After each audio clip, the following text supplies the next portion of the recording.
The Secret Garden, Chapter 14. A Young Raja. The moor was hidden in mist when the morning came, and the rain had not stopped pouring down. There could be no going out of doors. Martha was so busy that Mary had no opportunity of talking to her, but in the afternoon she asked her to come and sit with her in the nursery. She came bringing the stocking she was always knitting when she was doing nothing else. "What's the matter with thee?" she asked as soon as they sat down. The looks as if they'd something to say. I have found out what the crying was," said Mary. Martha let her knitting drop on her knee and gazed at her with startled eyes. "Thou hasn't," she exclaimed. "Never. I heard it in the night," Mary went on, "and I got up and went to see where it came from. It was Colin. I found him." Martha's face became red with fright. Miss Mary," she said, half crying. "Thou shouldn't have done it. Thou shouldn't. Thou'll get me in trouble. I never told thee nothing about him, but thou'll get me in trouble. I shall lose my place, and what'll mother do?" "You won't lose your place," said Mary. "He was glad I came. We talked and talked, and he said he was glad I came." "Was he?" cried Martha. "Art thou sure? Thou doesn't know what he's like when anything vexes him. He's a big lad, to cry like a baby, but when he's in a passion he'll fair scream just to frighten us. He knows us daren't call our souls our own." "He wasn't vexed," said Mary. "I asked him if I should go away, and he made me stay. He asked me questions, and I sat on a big footstool and talked to him about India and about the robin and gardens. He wouldn't let me go. He let me see his mother's picture. Before I left him, I sang him to sleep." Martha fairly gasped with amazement. "I can scarcely believe thee," she protested. "It's as if they'd walked straight into a lion's den.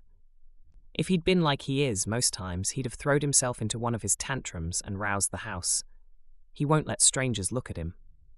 "He let me look at him. I looked at him all the time, and he looked at me. We stared," said Mary. "I don't know what to do," cried agitated Martha.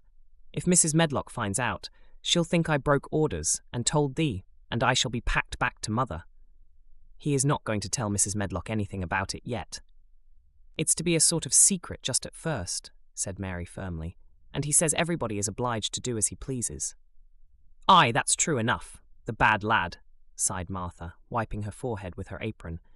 "He says Mrs. Medlock must, and he wants me to come and talk to him every day, and you are to tell me when he wants me." "Me," said Martha. "I shall lose my place. I shall for sure." "You can't if you are doing what he wants you to do and everybody is ordered to obey him." Mary argued. "Does that mean to say," cried Martha with wide open eyes, "that he was nice to thee?" "I think he almost liked me," Mary answered. "Then they must have bewitched him," decided Martha, drawing a long breath.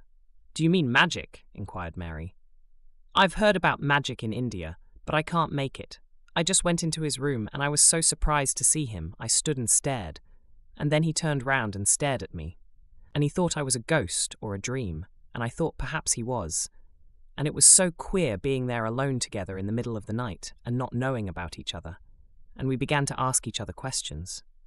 And when I asked him if I must go away, he said, 'I must not.'" "The world's coming to an end," gasped Martha. "What is the matter with him?" asked Mary. "Nobody knows for sure and certain," said Martha.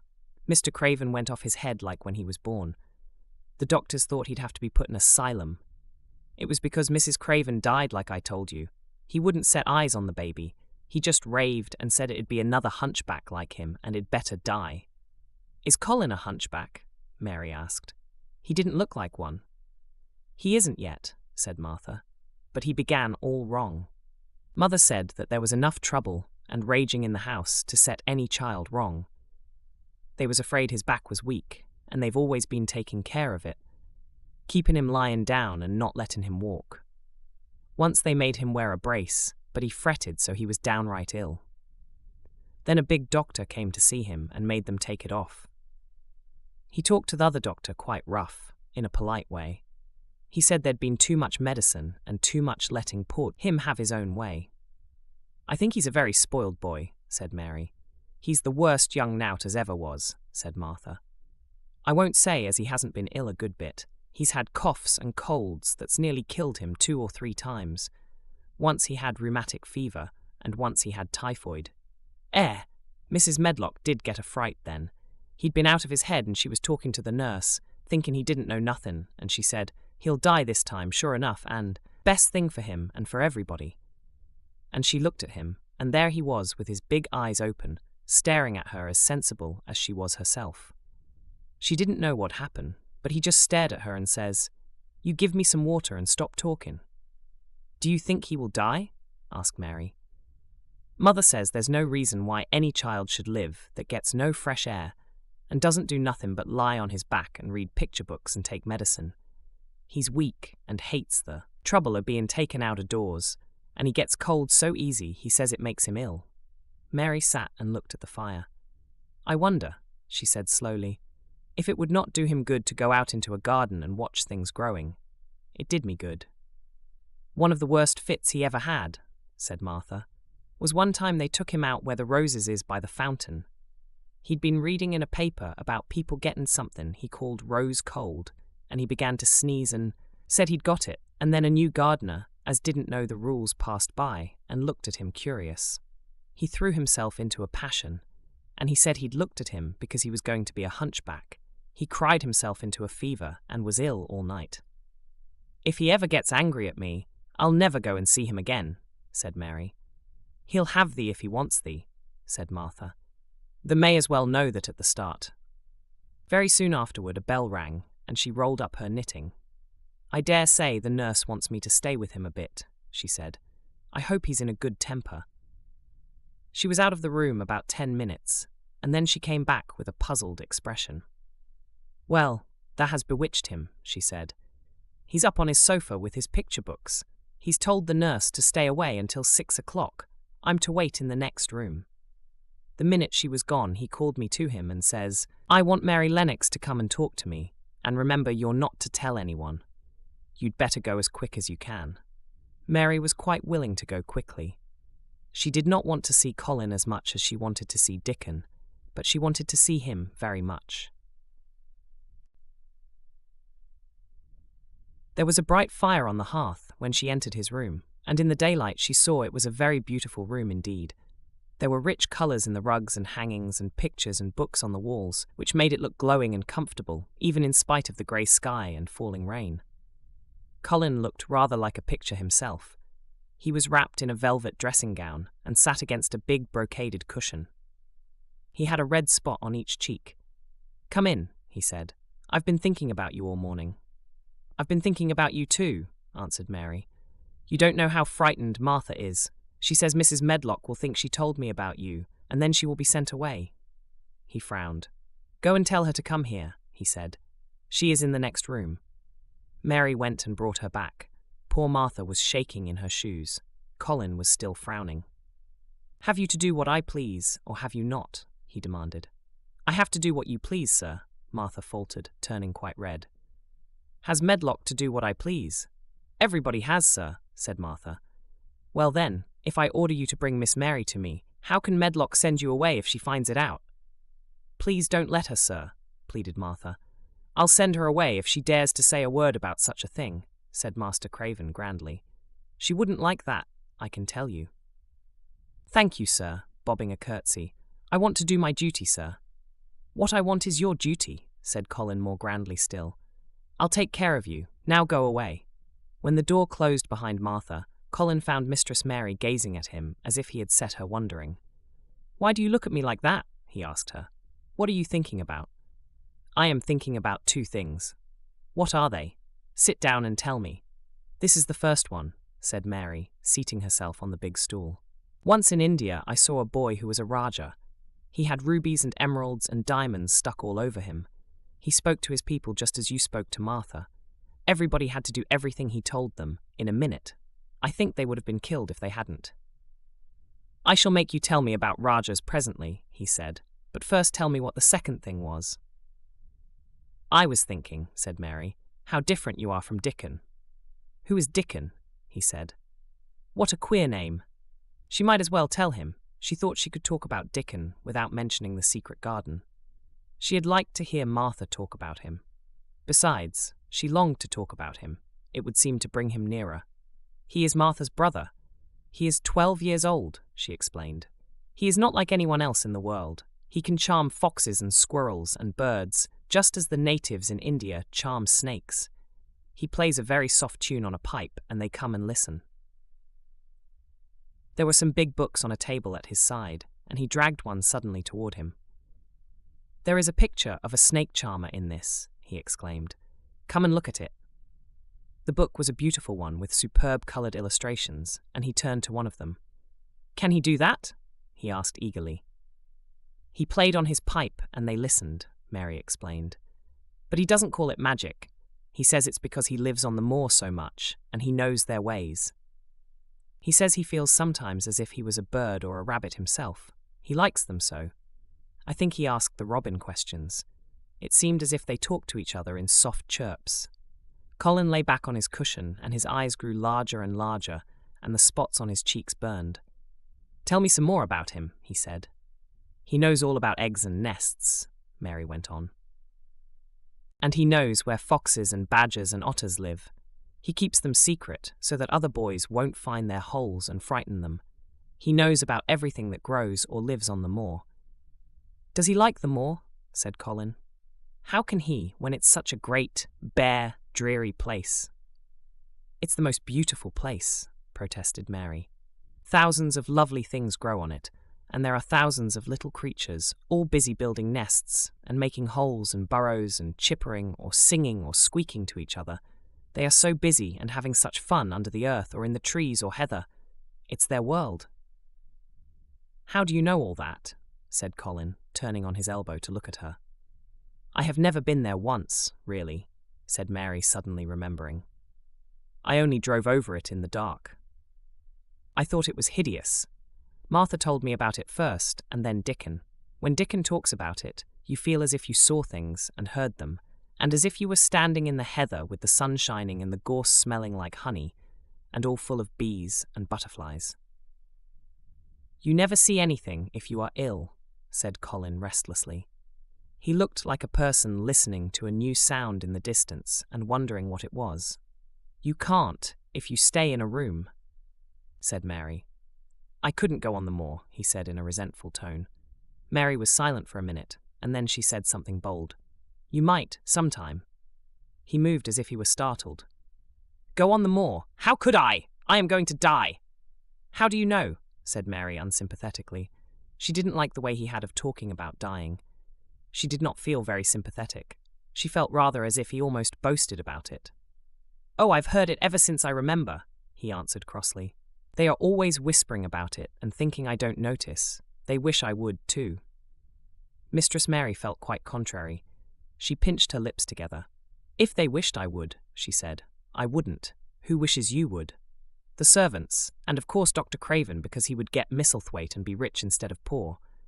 He daren't say so, but he always looks cheerful when I am worse. When I had typhoid fever, his face got quite fat. I think my father wishes it too." "I don't believe he does," said Mary quite obstinately. That made Colin turn and look at her again. "Don't you?" he said. And then he lay back on his cushion and was still, as if he were thinking. And there was quite a long silence. Perhaps they were both of them thinking strange things children do not usually think of. "I like the Grand Doctor from London, because he made them take the iron thing off," said Mary at last. "Did he say you were going to die?" "No." "What did he say?" "He didn't whisper," Colin answered. "Perhaps he knew I hated whispering. I heard him say one thing quite aloud. He said, 'The lad might live if he would make up his mind to it. Put him in the humour.' It sounded as if he was in a temper." "I'll tell you who would put you in the humour, perhaps," said Mary, reflecting. She felt as if she would like this thing to be settled one way or the other. "I believe Dickon would. He's always talking about live things. He never talks about dead things or things that are ill. He's always looking up in the sky to watch birds flying, or looking down at the earth to see something growing. He has such round blue eyes, and they are so wide open with looking about. And he laughs such a big laugh with his wide mouth, and his cheeks are as red as cherries." She pulled her stool nearer to the sofa, and her expression quite changed at the remembrance of the wide curving mouth and wide open eyes. "See here," she said. "Don't let us talk about dying. I don't like it. Let us talk about living. Let us talk and talk about Dickon, and then we will look at your pictures." It was the best thing she could have said. To talk about Dickon meant to talk about the moor and about the cottage and the 14 people who lived in it on 16 shillings a week, and the children who got fat on the moor grass like the wild ponies, and about Dickon's mother, and the skipping rope, and the moor with the sun on it, and about pale green points sticking up out of the black sod.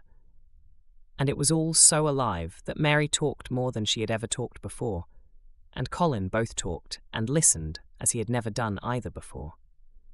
And they both began to laugh over nothings as children will when they are happy together. And they laughed so that in the end they were making as much noise as if they had been two ordinary, healthy, natural 10-year-old creatures, instead of a hard, little, unloving girl and a sickly boy who believed that he was going to die. They enjoyed themselves so much that they forgot the pictures and they forgot about the time.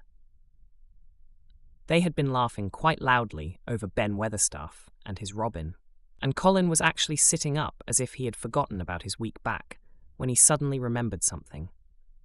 "Do you know, there is one thing we have never once thought of," he said. "We are cousins." It seemed so queer that they had talked so much and never remembered this simple thing that they laughed more than ever because they had got into the humour to laugh at anything. And in the midst of the fun, the door opened and in walked Dr. Craven and Mrs. Medlock. Dr. Craven started in actual alarm, and Mrs. Medlock almost fell back because he had accidentally bumped against her. "Good Lord!" exclaimed poor Mrs. Medlock with her eyes almost starting out of her head. "Good Lord!" "What is this?" said Dr. Craven, coming forward. "What does it mean?" Then Mary was reminded of the boy Raja again. Colin answered as if neither the doctor's alarm nor Mrs. Medlock's terror were of the slightest consequence. He was as little disturbed or frightened as if an elderly cat and dog had walked into the room. "This is my cousin, Mary Lennox," he said. "I asked her to come and talk to me.